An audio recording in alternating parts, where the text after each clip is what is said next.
My name is Daniel Harris, and today I'm going to tell you the hardest story of my life. It's about love, betrayal, and the painful lesson I had to teach my own son. Before I begin, make sure to like this video and subscribe to the channel for more powerful revenge stories. I never thought I'd live to see the day when my only son would get married, and I wouldn't even be invited. I raised that boy. I gave up everything for him. And yet, on his biggest day, he decided I didn't deserve a seat at his table. Do you know what hurts more than being excluded?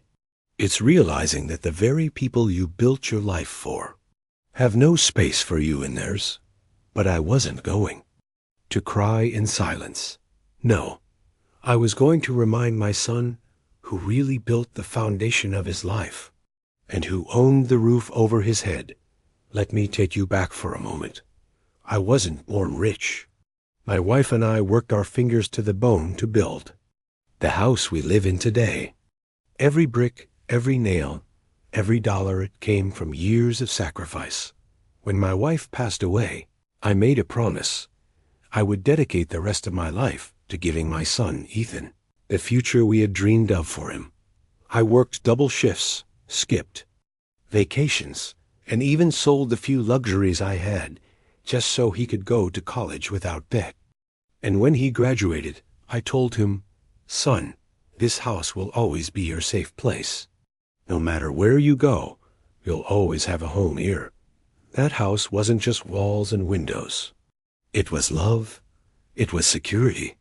It was everything. Fast forward a few years, Ethan meets a woman, Melissa.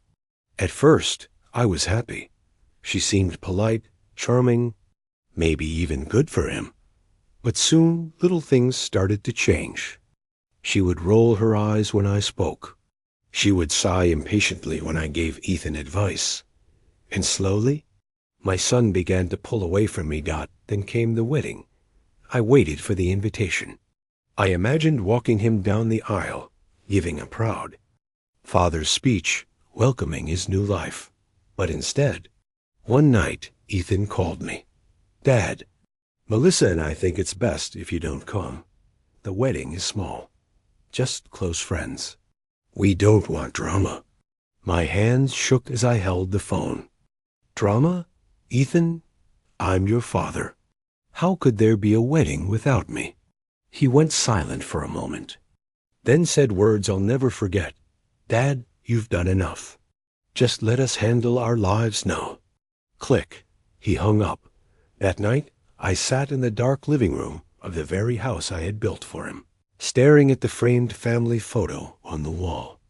The boy I once held in my arms had pushed me out of his life like I was nothing.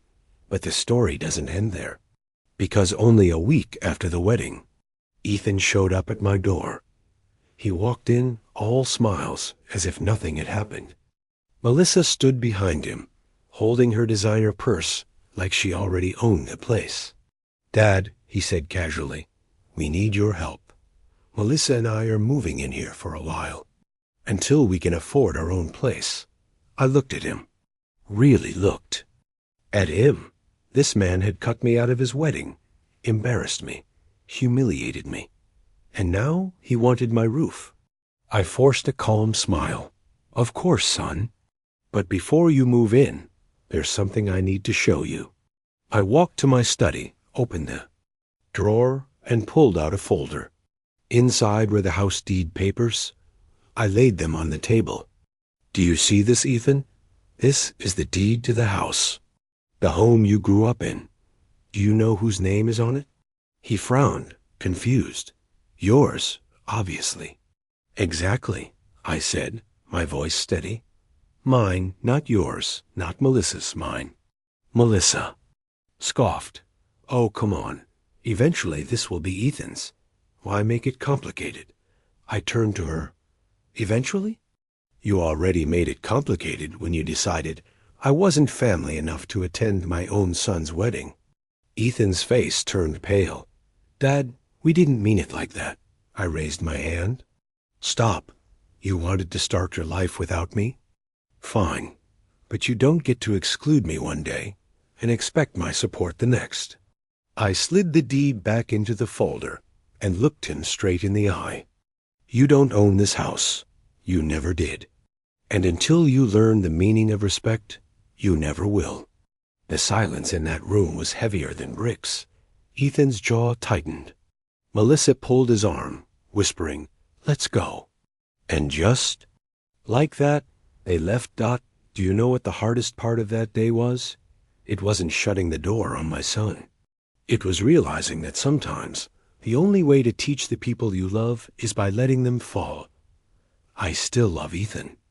I always will, but love without respect is just weakness. That house remains mine, not because I need to live in it, but because it's a symbol. A reminder that respect, once lost, cannot be bought back with convenience. So if you're listening to this, remember my story. Sacrifice deserves gratitude, and love deserves respect, because one day, the people who raised you may not be there anymore, and when they're gone, all you'll be left with is regret.